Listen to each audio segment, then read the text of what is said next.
Joining me now, pollster, media guru Frank Luntz and Tammy Bruce, president of the Independent Women's Voice, Fox News contributor. Frank, now you study messaging for a living. Do you think this will be enough for the voters? I personally liked Joe Biden's video. I thought he looked great. I thought he had a beautiful suit. And I think that was Joe. I mean, that's the way he talks, and I didn't mind it, frankly. But what do you think? I thought you were going to kill me tonight. He was authentic. He was real. Now, I know him. I've known him for about 15 years, maybe even 20. I've taught his son, the wonderful kid. And that is who he is. Now, there's one warning here, which is a lot more women than we realize have been victims of sexual assault, genuine assault. And so they're watching this very carefully. But the vice president clearly apologized. He acknowledged he was wrong. He admitted that he'd made mistakes. He said that times have changed and he has to change with them. So he took responsibility for his actions. Make no mistake, there are going to be a lot of people coming forward. I don't think this is done. But in terms as apologies go, this is as good as it gets. And Joe Biden is a physical guy. He's been that way. He's had more life challenges and suffering than virtually any politician I know. And so I get the idea that he wants to be physical. A few more challenges than Joe Biden, but, obviously lost his wife, lost his son. Tammy, this is what S.E. Cupp said today. I thought it was an excellent point about the severity of these charges. Let's watch. I think some risk looking like they are angrier at Joe Biden for his hugs than they have been with Bill Clinton and Hillary Clinton. Bill for his actual rape allegations and Hillary for demeaning and discrediting his women accusers.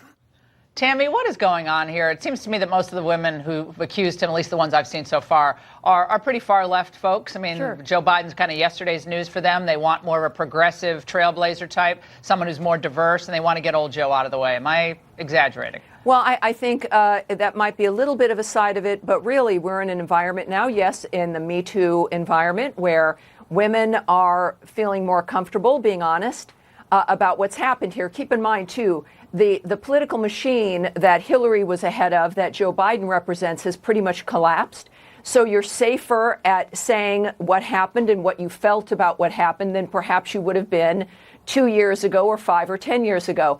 And I have to disagree a little bit with Frank. There was no apology in this video, and he did not take responsibility.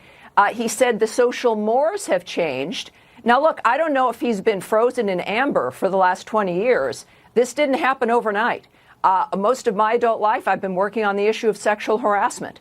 So while this is not about rape or a Harvey Weinstein situation, if a man in a workplace did to another colleague what Lucy Flores says had happened to her, they'd be fired. So, I mean, look. Yeah, but he's 70. What is he, 76? He's 76. We know men. You know men who are in their 70s who did not grow up doing this. I'm going to tell my own Joe Biden story.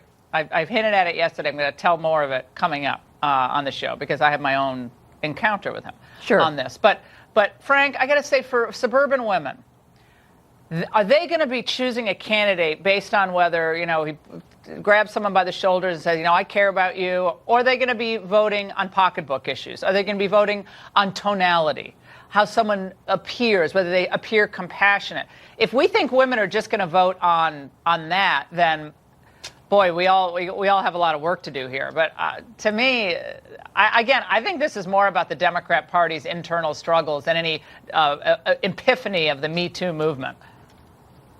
Well, I was reading the comments to the vice president on his Twitter feed, and I'm amazed at the linkage between Bernie Sanders and his greatest critics. I don't want to say that this is just about politics, but a lot of it is. I'm a pollster. I know how to read comments, content.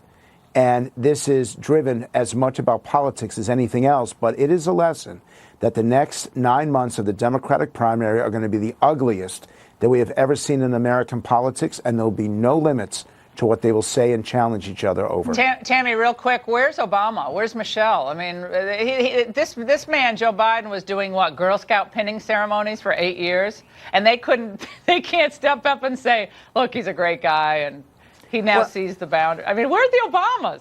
Last year, where's the gratitude? I believe I recall hearing President Obama saying last year that, talking about the field, that it was time for someone new. And perhaps he's just waiting to see how this falls out. But look, the Democrats, for the first time, have a real choice. All right, we gotta and go. I think character matters here. All right, guys, thank you so much. Up next.